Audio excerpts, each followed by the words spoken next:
What's up, everyone? Today we're going to be talking about everything the third year of Destiny 2 needs to be a success.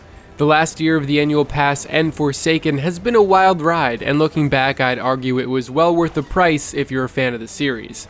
Just in the last year we got our very first dungeon, 2 secret missions, 3 horde mode activities, 3 raids, and a bunch of awesome gear. And Forsaken introduced us to some of the biggest additions we've seen to the series so far.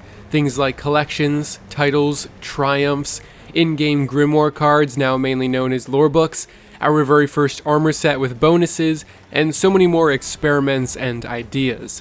Even if some of the content didn't remain enjoyable, the annual pass was far better than having nothing like in between the Taken King DLC and Rise of Iron. With all its ups and downs, I'd say the second year of Destiny was a success, with Forsaken's release being the highlight of the franchise so far. So how can Bungie make Year 3 even better? Well, I've created a list of 5 crucial things that Year 3 needs to add and improve on for the game to remain relevant and continue the success it found in the last year. To Bungie's credit, once Activision was out of the picture, they've released nothing but good news for the future. But in order to make the best third year they can, or for us veterans the best 6th year that Bungie possibly can, here's everything Destiny 2 needs to continue that success. First and foremost is just more loot. The thing that made me so excited to hop onto Destiny 1 was there was always 1 or 2 items I really wanted from each activity or area of the game. I was always chasing something because the loot itself was really exciting, whether it be a piece of strike-specific loot with a perfect roll, a god-rolled Ayas Luna, or maybe you were just eagerly checking the vendors and factions to see if that pulse rifle from Future War Cult you wanted got some lucky rolls on it. In Destiny 2, activities have a lack of exciting and unique loot that I really want to chase. And instead, there's too much of an emphasis on the generic power reward. If you look at pretty much any activity in the game, it's going to say one of 2 things. Either it rewards powerful gear, or it rewards nothing. And that's fine when you're leveling up, as it's nice to be able to play a large variety of things to progress in the game, but once you've hit max level, the chase kind of grinds to a halt. Outside of the one-off DLC events like Menagerie or Reckoning, there's no strike-specific loot. The Nightfall specific loot is uninspired and outdated, vendors don't have a rotating stock of randomly rolled weapons, and more importantly, a lot of activities just straight up don't have their own loot.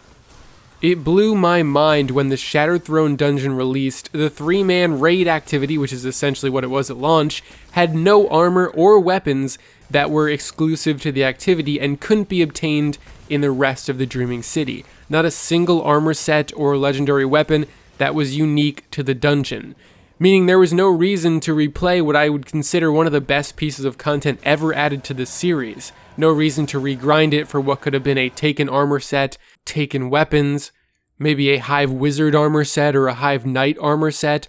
There were so many ideas I have for this dungeon, but it's crazy to me that they seemingly forgot about the whole loot aspect of the game here.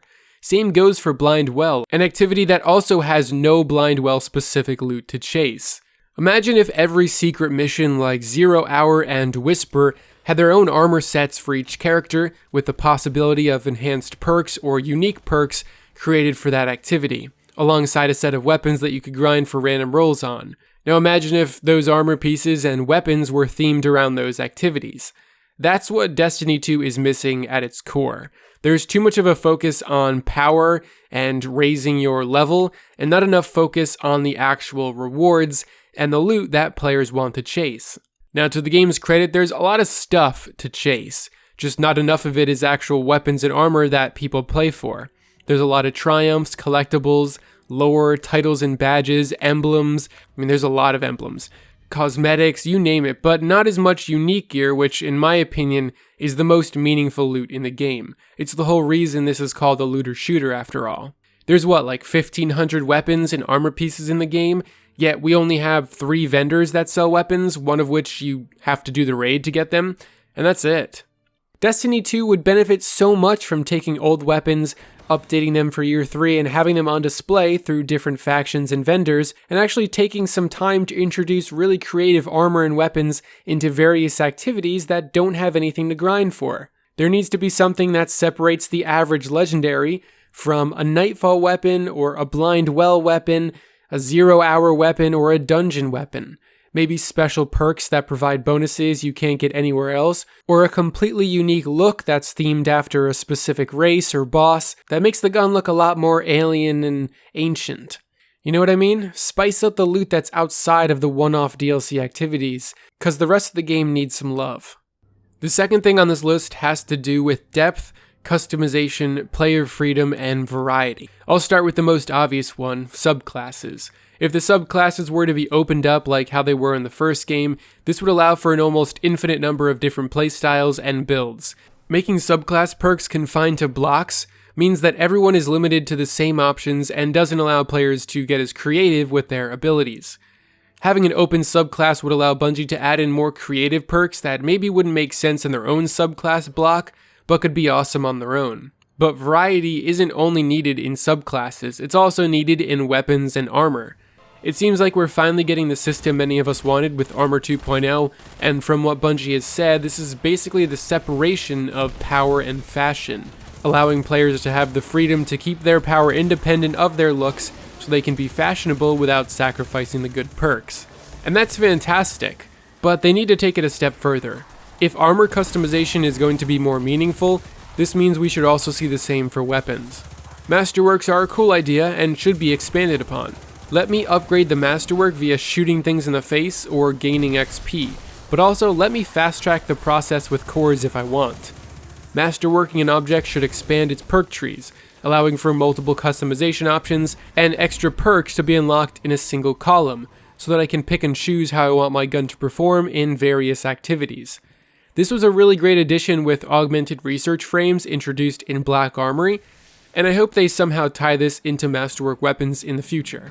Bungie should also keep diving into those set bonuses. That was a fantastic idea.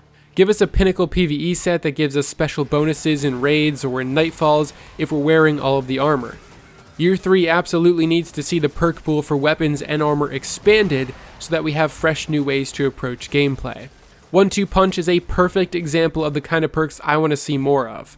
It completely changes your play style and gives you a new way to think about the game. I'm hoping that Armor 2.0 is the beginning of a more in-depth system of stats that offers the variety the game needs to keep things fresh.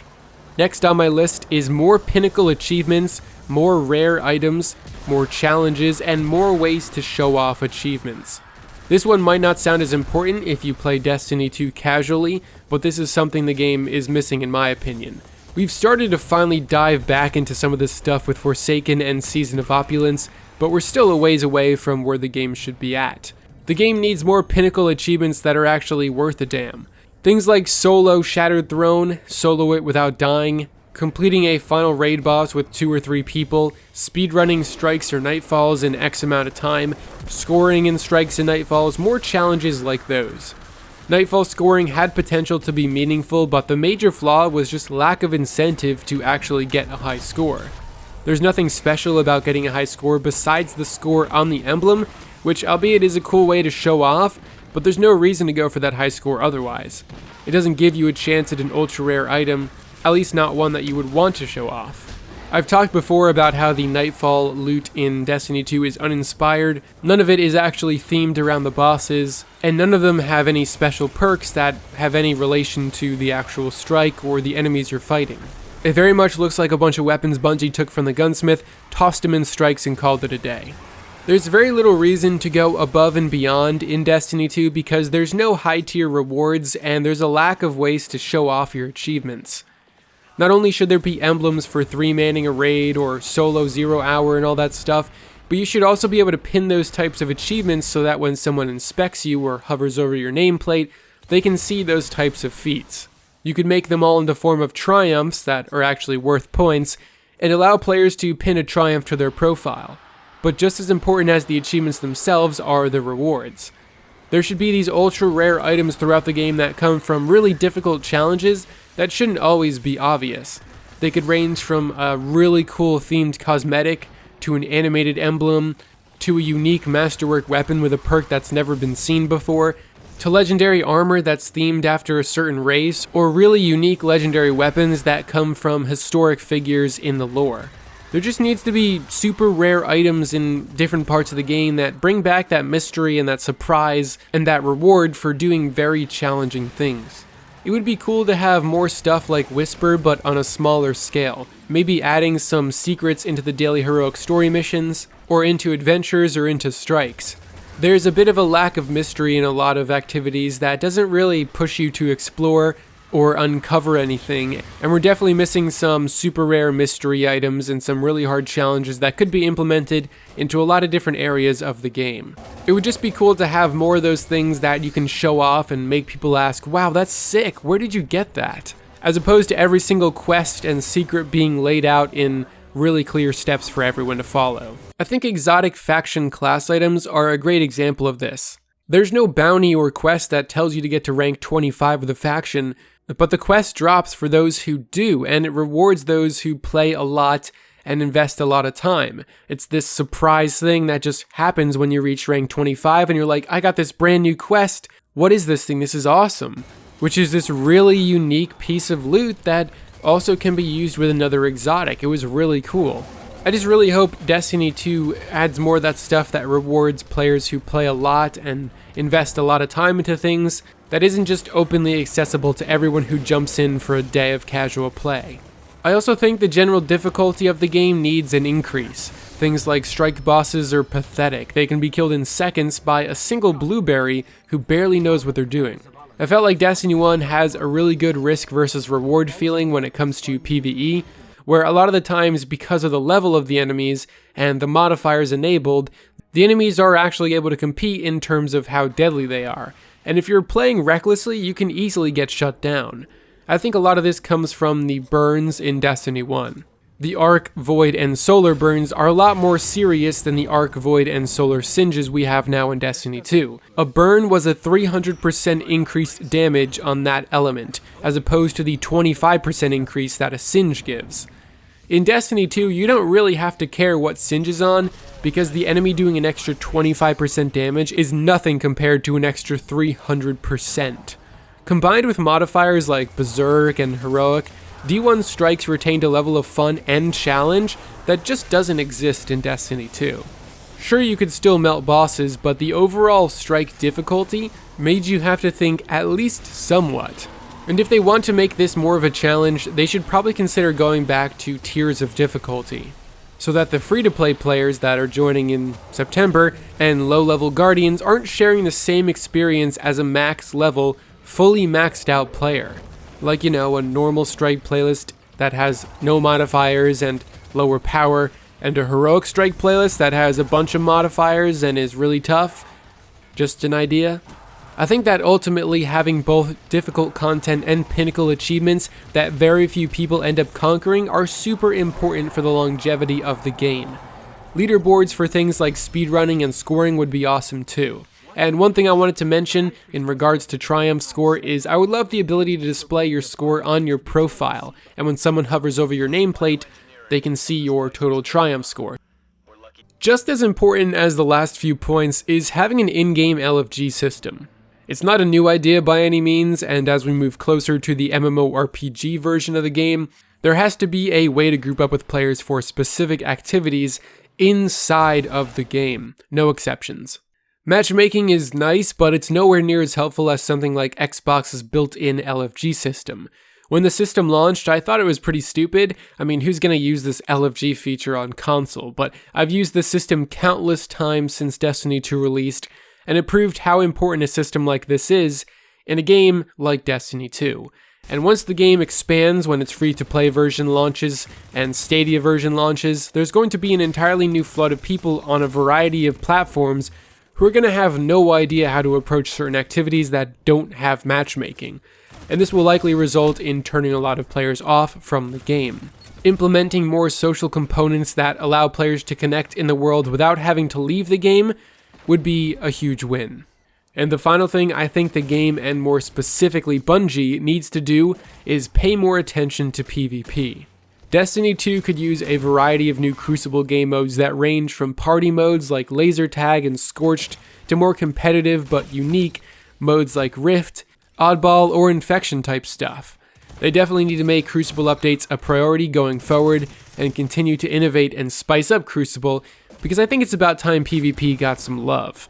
I really want to see them come up with crazy and different modes that aren't just a slight variation of Team Deathmatch.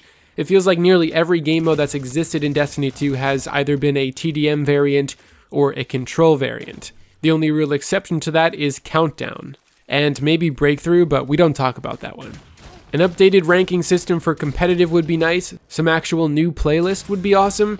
Crucible Labs needs to be regularly updated with an experimental game mode like every week, and I think everyone would love some new maps for crying out loud. I would personally like to see some more open, some bigger maps, ones like First Light from Destiny 1. This map was awesome, and it didn't feel overwhelmingly big like the Mars map for Combined Arms. This coupled with a scout rifle and auto rifle buff would be a ton of fun. Also, let's tone down the supers while we're at it, make them easier to shut down, and get rid of those super mods, which are, in my opinion, super cheap. If Crucible can see regular updates throughout the year, then the game's going to be in good shape. And of course, Trials of Osiris would be nice, but I'm not getting my hopes up. In conclusion, the things that Year 3 of Destiny 2 needs to be successful are more rewards, unique loot that brings back more of that chase and more of that drive to log on every day, and less of a focus on power with more of a focus on cool gear. More customization, more depth for subclasses, weapons, armor, and perks, letting people go crazy with more builds and set bonuses. More Pinnacle achievements, very difficult challenges that are tied to super rare items, and more ways to show off your achievements. Better social components like in-game LFGs, and when it comes to PvP, regular updates, new modes, a variety of new maps, Crucible Labs, party games, and just overall keeping Crucible fresh.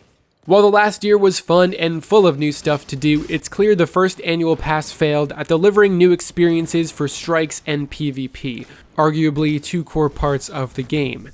I hope that the next year of Destiny is not just full of one-off experiences like Forges, The Reckoning, and The Menagerie, but instead shifts the focus to these staples of the series that most of us want more reasons to play. If Bungie can nail at least some of these things, like I mentioned, the third year of this game will be a success. This is all from my perspective though, and I want to know what are some of the things you think Destiny 2 needs to be the best it can be going into Year 3. In fact, what do you guys think is the most important thing it needs to add, improve on, or remove? That's all for today's video. I hope you enjoyed it, and thanks for watching.